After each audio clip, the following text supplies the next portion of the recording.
ষষ্ঠ শ্রেণীর প্রিয় শিক্ষার্থীরা, আশা করছি তোমরা প্রত্যেকেই ভালো আছো এবং খুব ভালো করে লেখাপড়া করছো। আজকে আমরা ইংলিশ সেকেন্ড পেপারের তোমাদের টেন্সের তৃতীয় পর্ব নিয়ে হাজির হয়েছি, যেখানে আমরা ফিউচার টেন্স নিয়ে আলোচনা করব। তো আমাদের প্রথমে যে ফিউচার টেন্সের প্রথম যে প্রকারটা আছে সেটি হচ্ছে ফিউচার ইনডেফিনিট টেন্স, যেটির মানে হচ্ছে আমরা প্রথমে বোঝার চেষ্টা করি যে ফিউচার মানে কি। ফিউচার মানে হচ্ছে ভবিষ্যৎ, ভবিষ্যতে কোনো কাজ করার ব্যাপারে আলাপ আলোচনা করা হবে। তো ফিউচার ইনডেফিনিট টেন্স মানে হচ্ছে সাধারণ ভবিষ্যৎকাল। তো সংজ্ঞার দিকে যদি আমরা যাই, ভবিষ্যতে কোনো কাজ হবে বোঝাবে এই ধরনের বাক্যগুলো হচ্ছে আমাদের ফিউচার ইনডেফিনিট টেন্স হবে। ভবিষ্যতে কোনো কাজ করব, কোনো কিছু খাবো, ঘুমাবো, যাব, এই ধরনের কথা যখন বলবো আমরা, তখন সেগুলো আসলে ফিউচার ইনডেফিনিট টেন্স হিসেবে বসবে। তো স্ট্রাকচারটা, এই প্রকারের স্ট্রাকচারটা হচ্ছে সাবজেক্ট আর সাথে অক্সিলিয়ারি ভার্ব হিসাবে শ্যাল অথবা উইল। আমরা আসলে শ্যাল সাধারণত বসাই না এখন, সবসময় আমরা আসলে মূলত সব সাবজেক্টের সাথেই উইল বসিয়ে থাকি অক্সিলিয়ারি ভার্ব হিসাবে, এবং মূল ভার্বের প্রেজেন্ট ফর্ম বসবে এবং সাথে অবজেক্টটা বসবে। তো আমরা যদি এই একই স্ট্রাকচার অনুযায়ী যদি সেন্টেন্স তৈরি করতে চাই, এখানে আমরা কয়েকটা বাংলা সেন্টেন্স দেওয়া আছে, সেগুলো আমরা একটু ট্রান্সলেট করার চেষ্টা করব এই স্ট্রাকচার অনুযায়ী। তো প্রথমে বলা হচ্ছে আমি আগামীকাল ঢাকা যাব। সেটা কি? আমি আগামীকাল করব, ভবিষ্যতের কথা বলা হচ্ছে। তো আমরা যদি আমি যে সাবজেক্টটা আছে, সাবজেক্টটাকে যদি আমরা আমি কে আই লিখলাম, আই, আমরা বলেছি যে অক্সিলিয়ারি ভার্ব যে কোনো একটা শ্যাল বা উইল বসাতে হবে। তো আমরা সবসময় উইল বসিয়ে থাকি, আই উইল মূল ভার্ব। এখানে মূল ভার্ব কোনটা? আমি আগামীকাল ঢাকা যাব। যাওয়াটা হচ্ছে আমাদের মূল ক্রিয়া বা কাজ, তাহলে মূল ভার্বের প্রেজেন্ট ফর্ম। যাওয়ার ইংরেজি হচ্ছে go. I will go to Dhaka. এই ঢাকাটার জন্য আমরা বসাবো যে টু ঢাকা। টুমোরো, এই আগামীকাল শব্দটার জন্য আমরা বসাবো টুমোরো। তো দেখো স্ট্রাকচার অনুযায়ী সাবজেক্টের পরিবর্তে আমরা সাবজেক্ট বসালাম, অক্সিলিয়ারি ভার্ব বসালাম, মূল ভার্বের প্রেজেন্ট ফর্ম বসালাম এবং অবজেক্ট বসালাম। হয়ে গেল ফিউচার ইনডেফিনিট টেন্সের একটি উদাহরণ। তারপরে একটা আছে যে আশিস ক্রিকেট খেলবে। আশিস ক্রিকেট খেলবে, এখনো খেলেনি বা অতীতে খেলেনি। তো আমাদের বলতে হবে যে আশিস, আশিসের সাথে আমরা অক্সিলিয়ারি ভার্ব উইল বসাবো, এবং খেলা হচ্ছে আমাদের এখানে কাজ, তাই প্লে বসাবো প্রেজেন্ট ফর্ম। আমরা জানি কি প্রেজেন্ট ফর্মে বসাতে হয়। আশিস উইল প্লে ক্রিকেট, সে ক্রিকেট খেলবে আসলে।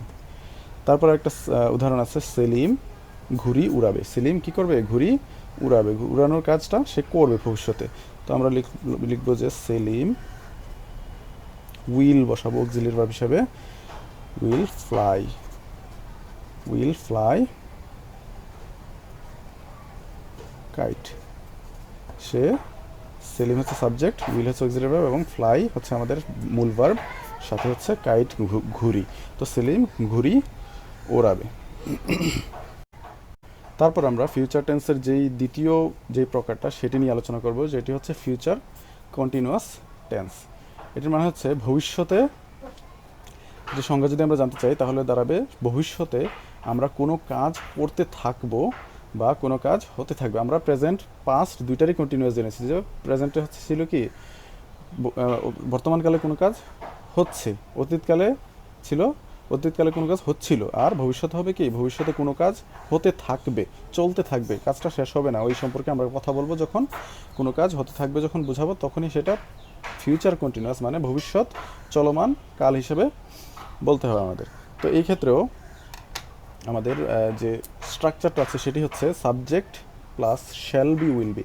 অক্সিলিয়ারি ভার্ব ইনডেফিনিটে উইল ছিল শুধু, আর এইখানে শ্যাল বি হয়ে যাবে, বি ভার্ব যুক্ত হবে। তো আমরা শ্যালটার ইউজ করব না, উইলটাই ব্যবহার করব, উইল বি ব্যবহার করব সব সাবজেক্টের ক্ষেত্রে। তারপর মূল ভার্বের সাথে আইএনজি। আমরা জানি কি কন্টিনিউয়াস টেন্স হলে সেটার মূল ভার্বের সাথে আইএনজি বসে, কারণ কি আমরা চলমান কথা বুঝাই, এবং সাথে অবজেক্ট থাকবে। তো এখানে বাংলাতে আমরা কয়েকটা উদাহরণ দেওয়া আছে, আমরা সেটাকে ট্রান্সলেট করব স্ট্রাকচার অনুযায়ী। তারপর যদি আমরা এই আমরা শব্দটাকে আমরা যদি এই স্ট্রাকচার অনুযায়ী ট্রান্সলেট করি, আমরা হচ্ছে সাবজেক্ট এখানে, তো হচ্ছে উই বসবে। সাবজেক্টের জন্য আমরা উই বসালাম আমরাকে ট্রান্সলেশন করে। তারপরে আমরা বলেছি যে অক্সিলারি ভার্ব সবসময় উইল বি বসাবো ফিউচার টেন্সের ক্ষেত্রে, শ্যাল বি এখন আর ব্যবহৃত হয় না বেশি একটা। তো আমরা বিকালে খেলতে থাকবো, উই উইল বি, খেলা হচ্ছে এখানে কি মূল ভার্ব, তো আমরা লিখলাম play, will will be play, I N G যুক্ত করতে বলেছে মূল ভার্বের সাথে, উইল বি প্লেয়িং, আমরা কি খেলবো সেটাই সেন্টেন্সে, আমরা বিকালে খেলতে থাকবো, কি খেলবো সেটা বলি নাই, তাই আমরা আর অবজেক্ট বসালাম না। যদি বলি ফুটবল তাহলে আমরা এখানে ফুটবল বসাতে পারবো, যে আমরা ফুটবল খেলতে থাকবো, এখানে অবজেক্ট নাই তাই আমরা অবজেক্ট বসাইনি, এই পর্যন্তই লিখেছিলাম। যদি চাই আমরা অবজেক্ট সহই লিখতে পারি। তো we will be playing football, আমরা স্ট্রাকচার অনুযায়ী মিলাই, সাবজেক্ট চলে আসলো, সাবজেক্ট, অক্সিলারি ভার্ব, মূল ভার্ব প্লে সাথে আইএনজি এবং অবজেক্ট চলে আসলো ফুটবল। তো একইভাবে আর দুইটা সেন্টেন্স তারা পরীক্ষায় লিখতে থাকবে, তারা পরীক্ষার সময় কি করতে থাকবে, লিখতে থাকবে। তো আমরা তারা যেটা আছে সেটা যদি লিখি, সেটা ইংরেজি হচ্ছে they, subject, they will be লিখা হচ্ছে এখানে কাজ, right, they will be writing, I N G যুক্ত করতে বলেছে, রাইটিং ইন দ্য এক্সাম, তারা পরীক্ষায় লিখতে থাকবে। তারপরে নিহাল আগামীকাল ভ্রমণ করতে থাকবে, আগামীকাল সে কী করতে থাকবে, ভ্রমণ করতে থাকবে। তো আমরা সাবজেক্ট লিখব Nihal, will B auxiliary verb হিসাবে উইল বি বসালাম, উইল বি ট্রাভেলিং, ভ্রমণ মানে কি, ভ্রমণ করা হচ্ছে আমাদের এখানে ভার্ব, তো ট্রাভেল হচ্ছে ভ্রমণ করা, travelling, Nihal will be travelling tomorrow, সে আগামীকাল কি করতে থাকবে, আসলে ভ্রমণ করতে থাকবে। তো এইভাবে আমরা আসলে ফিউচার কন্টিনিউয়াস টেন্সটাকে করতে পারি। তো ফিউচার টেন্সে তারপরের যে প্রকারটা সেটি হচ্ছে ফিউচার পারফেক্ট টেন্স। তো ফিউচার পারফেক্ট টেন্সে আমরা আসলে সংজ্ঞাটা যদি দেখি সেটি আসলে কি দাঁড়ায়, ভবিষ্যতে কোনো কাজ একটি নির্দিষ্ট সময়ে শেষ হয়ে থাকবে বুঝালে তখন সেটি ফিউচার পারফেক্ট টেন্স হয়ে যাবে। কোনো কাজ ভবিষ্যতে একটা নির্দিষ্ট সময়ের মধ্যে শেষ হয়ে থাকবে, এই ধরনের কথাটা, আমি একটা কাজ, আমি স্কুলে গিয়ে থাকবো, আমি এই ধরনের সেন্টেন্স আসলে আমরা সাধারণত বাংলা ভাষায় বা অন্যান্য ক্ষেত্রে ব্যবহার করি না বেশি, কিন্তু আমাদের লেখাপড়ার স্বার্থে আমাদেরকে এই শিখতে হবে এটি। তো ভবিষ্যতে কোনো কাজ একটি নির্দিষ্ট সময় শেষ হয়ে থাকবে বুঝালে তখন আমরা সেটিকে ফিউচার পারফেক্ট টেন্স হিসেবে ধরবো।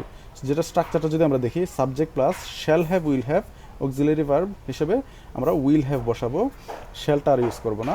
মূল ভার্বের পাস্ট পার্টিসিপল বসে, আমরা জানি পারফেক্ট টেন্স হলেই মূল ভার্বের পাস্ট পার্টিসিপল হয়, আর সাথে বসবে অবজেক্ট, তো অবজেক্ট বসবে। আর এখানে আমরা দুইটা উদাহরণ দেওয়া আছে, আমরা সেটিকে ট্রান্সলেশন করি স্ট্রাকচার অনুযায়ী। যেমন সাবজেক্ট প্রথমে থাকার কথা, আমি হচ্ছে আমাদের সাবজেক্ট, যেটি আমরা লিখব আমি দুপুর 3টার মধ্যে বইটি শেষ করে থাকব, তাহলে আই উইল হ্যাভ বসবে অক্সিলারি ভার্ব হিসেবে, তারপরে আই উইল হ্যাভ, আর এই যে দুপুর 3টার মধ্যে বইটি শেষ করে থাকব, কাজ কি হচ্ছে, শেষ করা, তাহলে শেষের ইংরেজি হচ্ছে ফিনিশ,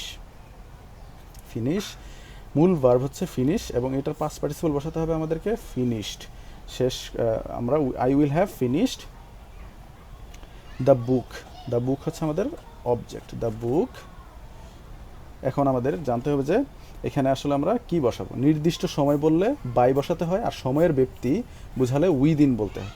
তো নির্দিষ্ট সময় বলতে আমি এতটার মধ্যে শেষ করবো বলি, আমি যদি বললাম যে 3টার মধ্যে শেষ করবো, ওই পয়েন্ট অফ টাইম বললাম যে 3টার সময় শেষ করবো আমি ওইটা, তার মানে হচ্ছে এটা নির্দিষ্ট একটা সময়ের কথা বলছি যে ওই সময়ের মধ্যে শেষ করবো, তো সেই ক্ষেত্রে আমাদেরকে বাই বসাতে হবে। আর যদি বলে যে আমি এত ঘন্টার মধ্যে শেষ করব, 4 ঘন্টার মধ্যে বা এত সময়ের মধ্যে শেষ করব, তখন আমাদেরকে উইদিন বলতে হবে ফিউচার পারফেক্ট টেন্সের ক্ষেত্রে। তো আমাদের এখানে 3টার মধ্যে বলেছে, তাহলে সময়ের একটা পয়েন্ট অফ টাইম বলা বা নির্দিষ্ট সময় বলা, তো আমরা এখানে ব্যবহার করব বাই 3 ইন দ্য নুন, দুপুর 3টার মধ্যে আমি আসলে বইটা পড়া শেষ করবো। তাহলে আমরা সাবজেক্ট চলে আসলো আমাদের, তারপরে অক্সিলারি ভার্ব হিসেবে উইল হ্যাভ চলে আসলো, তারপরে মূল ভার্বের পাস্ট পার্টিসিপল ফিনিশড চলে আসলো, এবং অবজেক্ট কি চলে আসলো, দ্য বুক। এবং যেই এক্সট্রা যে নিয়মটা সেটা হচ্ছে নির্দিষ্ট সময় থাকলে বাই বসাতে হয় এবং সাথে সময়টা উল্লেখ করতে হয়, আর সময়ের ব্যক্তি বোঝালে উইদিন বসাতে হয়। আমরা একটু সময়ের ব্যক্তি দিয়ে উদাহরণটা দেখি। আমি 4 ঘন্টার মধ্যে প্রেজেন্টেশনটি তৈরি করে থাকবো। আমি একটা কাজ 4 ঘন্টার মধ্যে শেষ করতে, তো আমাদের ওই সময়টাকে সময়ের ব্যক্তি বলতে হবে যে এত ঘন্টার মধ্যে, উইদিন বলতে হবে আমাদের এই ক্ষেত্রে। আপাতত আমরা স্ট্রাকচার অনুযায়ী সেন্টেন্সটা ট্রান্সলেট করি।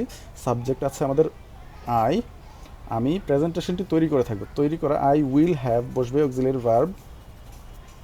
আই উইল হ্যাভ তৈরি করা মানে হচ্ছে মেক, মেকের পাস্ট পার্টিসিপল হচ্ছে made. I will have made. Presentation হচ্ছে আমাদের অবজেক্ট, তাই আমরা বলবো যে দ্য প্রেজেন্টেশন।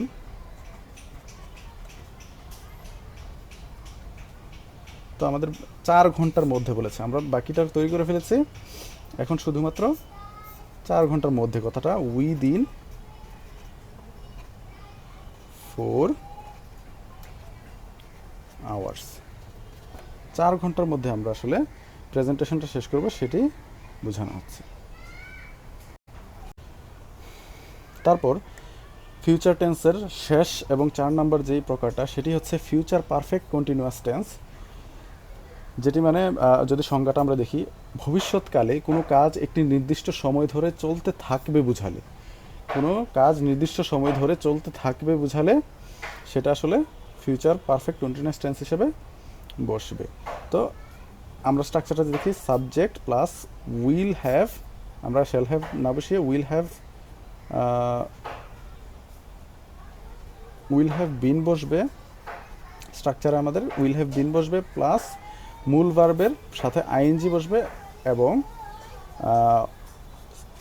আমরা জানি কি পারফেক্ট কন্টিনিউয়াস টেন্সের ক্ষেত্রে সিন্স অথবা ফর বসাতে হয়।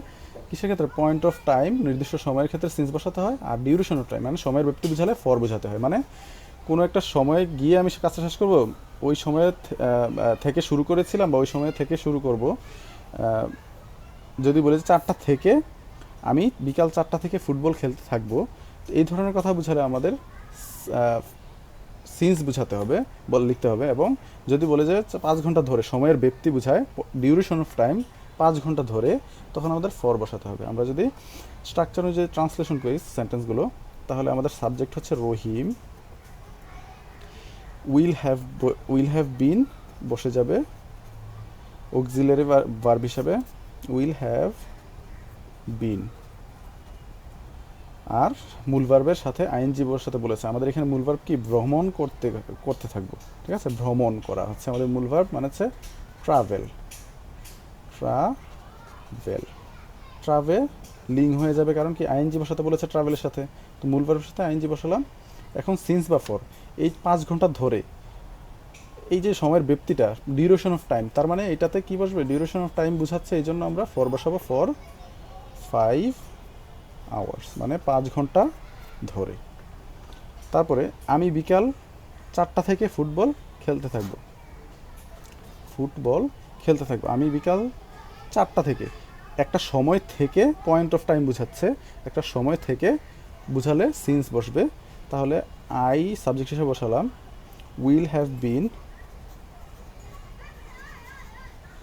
হ্যাভ বিন, ফুটবল খেলতে থাকা হচ্ছে, খেলাটা হচ্ছে আমাদের কি? মূল ভার্ব, প্লে, সাথে আইএনজি বসবে স্ট্রাকচার অনুযায়ী। প্লেয়িং, ফুটবল হচ্ছে আমাদের auxiliary verb, I will be playing football since, কারণ কি এত থেকে পয়েন্ট অফ টাইম বোঝাচ্ছে, তাই আমরা সিন্স বসাবো, সিন্স 4 o'clock, 4টা থেকে আমি ফুটবল খেলতে থাকবো। তো তোমরা এই যে 3টা পর্বের 3টা পার্টে যে ভিডিওগুলো দিয়েছি আমি টেন্সের উপরে, সেগুলো তোমরা স্ট্রাকচার দেখে দেখে প্রত্যেকটা প্রকারের থেকে 2-3টা করে সেন্টেন্স নিজে নিজে তৈরি করার চেষ্টা করবে। ধন্যবাদ।